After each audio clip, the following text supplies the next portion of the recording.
У эфіры праграма «Аб'ектыўна», у якой мы фокусируем аб'ектыў нашай тэлекамеры на актуальнай праблеме, што знаходзіцца на кантролі ўладаў, спрабуем аб'ектыўна ў ёй разабрацца. Жніво 2019. Як ідзе ўборачная на Віцебшчыне, колькі аграрыяў задзейнічаны на хлебнай ніве ў гэтую гарачую пару, якія рэгіёны сёлета ў перадавіках, якія культуры найбольш парадавалі ўраджайнасцю. Паспрабуем разабрацца аб'ектыўна. Амаль 350 тысяч гектараў плошчаў неабходна ўбраць сёлета аграрыям в обласці. На пачатак тыдня хлебаробы Віцебшчыны перасягнулі 70% рубеж. Сярэдняя ўраджайнасць перавышае 30 цэнтнераў з гектара. Асабліва сёлета радуюць азімыя. Мы их посеяли больше. Что касается по весенне-полевой кампании, тоже у нас к уборке и посеву яровых сложилось хорошее погодное условие. Соответственно, объемы по уборочной площади немного более, чем в прошлом году. В прошлом году, если мне не изменяет память, у нас было под уборку там 312 тысяч, так? Вот, в этом году мы начинали с 352. Да, действительно, там были погодные условия по западу, значит, апрель, там, май и июнь засушливый, да? Вот, где-то в обратную сторону, но в принципе урожай сформировался неплохой. И те сегодня, значит, движения, которые идут в области в плане формирования зернового клина, делать больше, все-таки стараться и упор, чтобы 60-65% у нас было в структуре зерновых, это озимый. Почему? Потому что самая урожайность формируется там в области из года в год, к этому продвигается. Далее момент по использованию, высеву и возделыванию тех зерновых культур, которые сегодня более урожайные, менее прихотливы, особенно к нашим почвам, значит, к нашим погодным условиям. Неплохой и по озимой гибридный режим. Если все вложено и сделано по технологии, так максимально, то там сегодня это поле дает соответствующую отдачу. Независимо, где оно находится, или в Росонском, или в Ушатском, или в Поставском, там, или в Варшанском районе. Вот это радует, что мы постепенно из года в год сельчане видят, верят в то, что хоть и зона рискованного земледелия, но тем не менее есть отдача определенных условиях исполнения технологических именно регламентов. И они это чувствуют, что сегодня можно получить урожай, можно получить отдачу от своих усилий и с того гектара земли, который находится у них сегодня в обороте. 1240 зернеўборачных экіпажаў шчыруюць сёлета на хлебнай ніве. З іх больш за 70 пераўзышлі рубеж у 1000 тонн зерня. Ёсць некалькі экіпажаў двухтысячнікаў, а на молот камбайнера глыбоцкай інтэграцыйнай структуры Сергея Зелянкевича перавысіў 3000 тонн. Основной парк зерноуборочных комбайнов, конечно, у нас уже имеет 6-7 лет эксплуатации. Почему? Потому что массовая поставка, она была в те годы 2009, 2010, 2011. Область тогда, значит, получила за 2 года 1350 зерноуборочных комбайнов.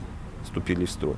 Было экипажев порядка там 1900-1700 работало. Сегодня, как я сказал, 1300. Конечно, это накладывает определенный отпечаток и на нагрузку на зерноуборочный комбайн, значит, и по подготовке. Ну и, соответственно, человек, который сегодня там работает, должен вести себя, ну, как, наверное, настоящий профессионал. Вот средняя, если нагрузка взять от начала уборки, у нас на зерноуборочный комбайн по области сложилось порядка 260 гектаров. То, что касается вот работы механизированных звеньев, это, естественно, только дает плюс. Во-первых, легче контролировать процесс уборки, потому что на одном месте находится. Легче обеспечить и ГСМ, и оперативно решать вопросы по переброске. Мы видим, что низкорослые, там ячмень, яровые культуры сегодня, к сожалению, пока еще не идут. Надо и чтобы подсохли они, и вода где-то ушла. То, естественно, оперативно это звено необходимо перебросить на те, наверное, озимые культуры высокостоящие, которые не полегли. Выбирать оптимальные варианты для того, чтобы загрузить. То есть техника максимум отработала, убрала гектары, убрала зерно. Человек, соответственно, имел на комбайне выработку и плюс заработную плату. Традиционно на уборке урожая, значит, это был самый основной заработок по году для механизатора. Так? Поэтому в текущем году, исходя из расценок и так далее, мы просчитали, что в среднем при намолоте более 1000 тонн механизатор имеет возможность получить порядка $1500, если перевести. Тот, кто хочет сегодня заработать, это для этого имеется возможность и техника, и урожай. Желание, главное, чтобы было. Строгае выкананне агратэхналогій дае магчымасць атрымліваць высокія ўраджаі нават на малаўрадлівых глебах і ва ўмовах рызыкоўнага земляробства Витебской области. У нас есть поля, где и 20 центнеров. Это полное отсутствие технологии, нужно прежде всего признать.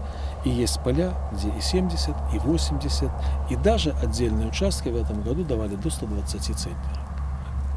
Причем надо подчеркнуть, что год не совсем благоприятный. Но мы пошли по пути Если уж не можем в агротехнические сроки с полным комплексом удобрений, защитных мероприятий выполнить весь объем работы, то, по крайней мере, поле руководителя, поле агронома должно быть, где нужно сделать все, как должно быть. И прежде всего убедиться в том, что и на Витебщине можно получать высокие урожаи. И у нас сегодня уже есть хороший положительный пример, и это получается.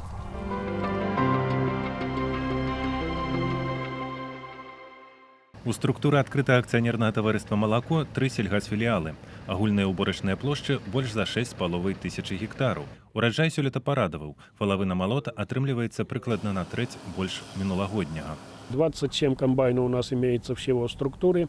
Более того, мы еще имеем в составе своем, создали звено из 2 энергонасыщенных комбайнов New Holland, так 5 единиц имеем техники на отвозку, то есть для оперативного реагирования, где надо кому-то помочь, чтобы были меньше потери. Вот у нас работают 2 механизатора, которые, в принципе, основная их работа на молоке, но на период уборки мы их обучили, они работают сегодня в наших хозяйствах. Вот, в частности, в Имна и в Полудетках они на сегодняшний день работают. Намолачивают они хорошо, активные такие ребята, очень хорошее подспорье. Вот иметь 2 энергонасыщенных комбайна, где можно манипулировать, можно регулировать, перекидывать в отстающие сельхозфилиалы, что мы на сегодняшний день и делаем. С каждым годом, все-таки я хочу сказать, вот особенно созданием крупных интеграционных структур, значит, и прибавляется техники больше, техника становится более технологическая. Нам удалось купить вот для Рудакова 2 сеялки Амазон 6-метровые. Мы купили сегодня полностью уже весь шлейф почвообрабатывающей техники, культиваторы закупили новые, вот плуги новые вы видите. То есть, если даже взять 3-4 года назад и сегодня, это очень ощутимая разница, поэтому технологически по наличию техники мы можем работать. Парадаваў сёлета ўраджай і аграрыяў Сенінскага района. Акрамя таго, у рэгіёне павялічылі і плошчы пасеваў.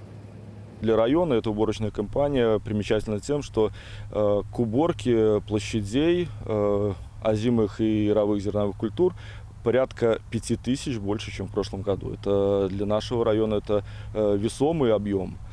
Отличительная черта этой уборочной кампании еще заключается в том, что сегодня комбайнеры ловят каждую погожую минуту. Не только комбайнеры, руководители, агрономы, потому что необходимо убрать урожай. Хлеба действительно в этом году стоят замечательные. Если так сравнивать с уровнем прошлого года, то мы получили урожайность 21 центнер с гектара, то в этом году 28. На 7 центнеров с гектара больше, поэтому мы рассчитываем и на увеличенный валовый сбор зерна. В этом году у нас в пашни зерновые занимают 45%. В этом году вот мы будем залаживать фундамент и выйдем на те задачи, которые нам поставлены, не менее 50% зерновых в структуре пашни. Задача посильная для района, но опять же надо сделать поправку, посильная благодаря Витебской интеграционной структуре, которая сегодня создала на своей базе мощные отряды, которые приезжают и занимаются посевной кампанией. И плюс в прошлом году мы для себя попробовали новую культуру, начали заниматься выращиванием кукурузы на зерно. Так мы занимались выращиванием кукурузы на силос. Вот, эксперимент провели, эксперимент удался. Значит, в этом году также заложены площади, которые мы планируем убрать на зерно. Александр Карелін працуе ў Віцебскай інтэграцыйнай структуры. Зараз убірае ўраджай на полях Сеннинщины. Родился в сельской местности. Отец меня большую часть провел с зерном, работал на зернотаку. Он зерно травил, сушил, готовил семена. Ну, как бы мне вышла, наверное, эта участь тоже, как бы, когда создалась эта структура, купили комбайны, я решил тоже проявить себя. Пошел, первый год работал в качестве помощника, второй, третий вот год уже работаю самостоятельно. Этот год немножко радует, уже как бы перевалил рубеж 2500 намолотил, так что буду стараться, а там как Бог даст. Главное, чтобы была погода. Комбайн пока не подводит. У нас вот много работают очень молодые, перспективные ребята, справляются как бы, на все как бы, есть желание, можно работать. Нужно работать с душой и сердцем. в каждой профессии ощущаешь себя капитаном, а здесь тем более наедине, когда свои какие-то мысли идешь, зерно, ну, радует как-то. Доля інтэграцыйных структур у агульным аб'ёме сельгасвытворчасці вобласці складае да 60%. На уборцы ўраджая ім таксама адводзіцца вядучая роля.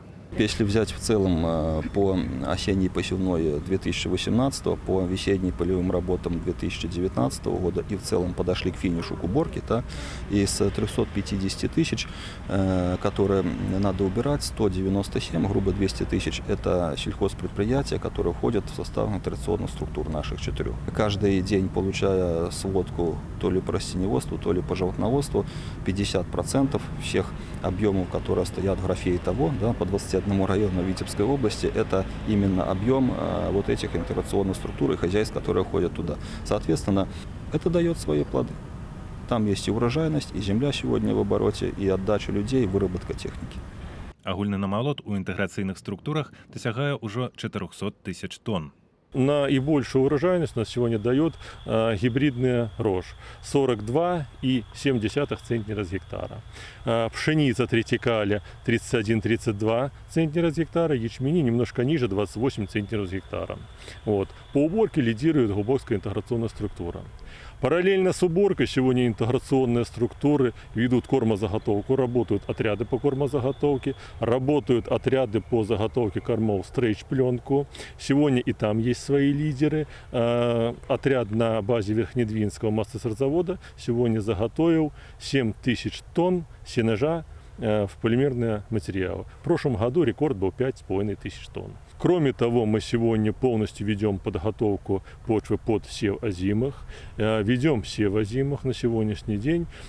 Практически под озимые крестоцветные у нас полностью вспахано. Вот. Мы планируем посеять 40 тысяч гектар рапса, 6 тысяч гектар сурепицы. Вот. В целом озимых зерновых по интеграционных структурах мы планируем посеять 160 тысяч гектар. Это 39% в структуре пашни. Работы на полях вядуцца ў комплексе, хаця асаблівая ўвага зараз у борцы збожжавых і сяўбе-азімых, не забываюць аграрыі і аб корманарыхтоўцы. Нам необходима потребность на зимнестойловое содержание с учетом полуторагодичных запасов заготовить порядка 2 миллионов 200 тонн сенажа и порядка 2 миллионов тонн силоса. На сегодняшний момент обеспеченность составляет 45% от задания от потребности. Поэтому продолжается и сейчас уборка. Это и стрейч-пленка на сегодняшний момент по новой технологии. 66 прессов у нас работает. Хорошие вторые укосы, хорошее срастание клеверов идет. Поэтому здесь проблем никаких не вижу. Ну и, конечно, проезжая сегодня по полям, бывая в регионах, в сельхозорганизациях, как никогда в текущем году и так называемая царица полей кукуруза нас очень радует. Поэтому все вот эти вот слагаемые факторы, у нас, конечно, вопросов никаких нет по корму. Только заготовить и заложить качественно в траншеи.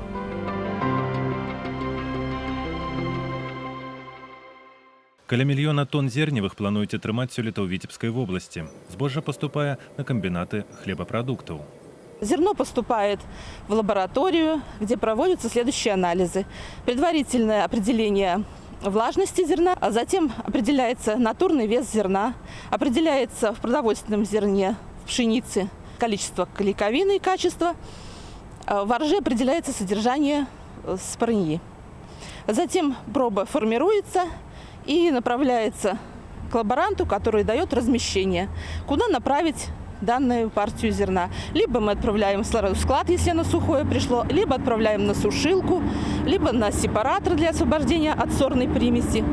В этом году сложились такие погодные условия, которые не смогли хорошо сформировать зерно. По натурному весу мы вкладываемся в норму, хорошие натуры в пшеницах, хорошие клейковины, где-то 24-27 клейковина. То есть это будет прекрасный выход муки, прекрасное качество. Немного подкачало, конечно, качество ржи по числу падения. Но будем смотреть дальше, что будет происходить. Может быть, будут другие партии, может быть, где-то оно лучше созрело. Агульны намалот на Витебшчыне сёння набліжаецца да рубяжа ў 800 тысяч тонн. Гэта чацвёрты паказчык сярод абласцей рэспублікі.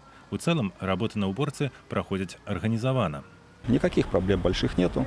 Да, где-то погода можно жаловаться, но по большому счету эта уборочная кампания проходит, я считаю, достойно. Достойно, организованно, подготовлено. Спасибо, хочется, кстати, сказать и организациям предприятиям, городов, районов, города Витебска, те, которые направили недостающее количество механизаторов, они тоже сегодня достойно, нормально, хорошо работают. Это порядка 800 человек. Лучше прошлого года это зерноуборочная кампания. Как по подготовке, наверное, к ней, проведению, несмотря тут на погодные небольшие условия, так и по конечным итоговым результатам. Аграрыям в области не прывыкаць да капрызаў надвор'я, таму хлебаробы загадзя настройваюцца на зладжаную працу з улікам любых погодных умоў. Каждый сезон, он по-своему тяжелый. Не зря в народе говорят «битва за хлеб». Вот это высказывание, оно присуще Витебской земле. Надо сказать слова благодарности всем аграриям за их терпение, за выдержку. В основном-то они сеют, они сегодня и убирают. Человек, который положил силы, здоровье на то, чтобы вырастить хлеб, он с поля просто так не уйдет, он уберет последний колосок. Кроме этого, это заработная плата сегодня, которую ждут аграрники. Это достаточно хороший заработок для аграриев. В том, что мы уберем хлеб, в этом сомнений нет. Ни у меня, как у руководителя области, нет сомнений и у аграриев. Предыдущие годы были не легче, может быть, даже сложнее. В том плане, что не шла техника по полям. В этом году нужно буквально полдня солнечной погоды, и вся техника будет работать. Да, где-то под буксировкой, с тросами, машины приходится вытаскивать с полей. Но комбайны работают, и хлеб будет убран, сомнений нет. В принципе, область всегда в это время и заканчивала уборку. До 1 сентября, если мы уберем, значит, мы уберем хлеб, можно сказать, продовольственный без потерь, фуражный с минимальными потерями.